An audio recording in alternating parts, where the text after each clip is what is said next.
Fiat doesn't look that cheap. On the contrary, it's quite fashionable and distinctive, its rounded and nicely detailed look having aged well. Fiat also offers all sorts of customization possibilities including fun colors and a variety of trim packages.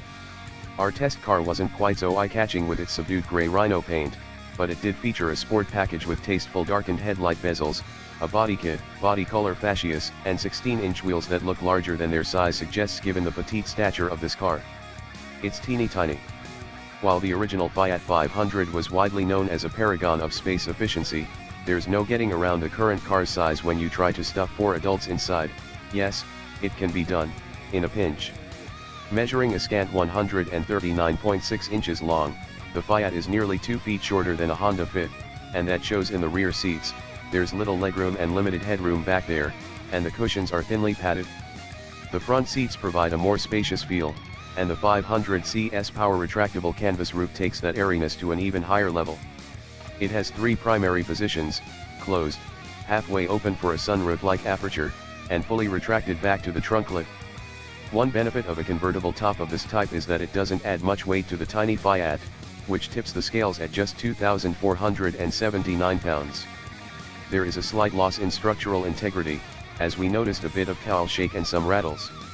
The 500C surely isn't a corner carver, with its tall seating position and narrow body imparting a tippy feel as you push toward its 0.82 G limit of grip. You get what you don't pay for. Now that the little Fiat is cheaper, we're more willing to forgive the somewhat low-rent plastics used throughout the cabin. Spending more money allows you to spice things up by adorning the cabin with fancier upholstery options and bits of colored trim, but in all versions, the dashboard is simplistic in its design. A touchscreen mounted atop the center stack is flanked by volume and tuning knobs, while an array of buttons lower down operates the climate control system.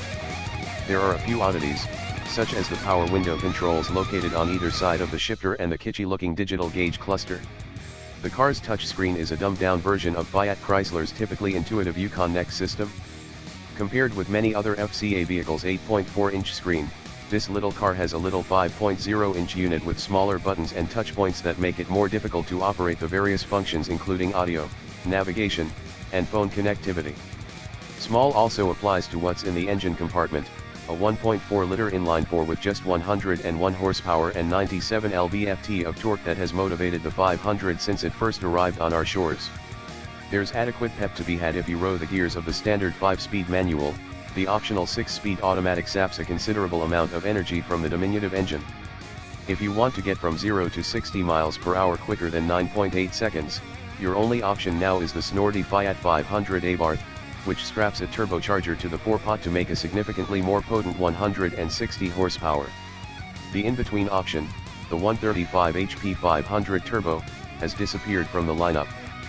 But with the Abarth's extroverted exhaust note being its chief standout feature, we wonder why you'd bother spending more. A 500C Abarth starts at $22,485 for just a tad bit more excitement.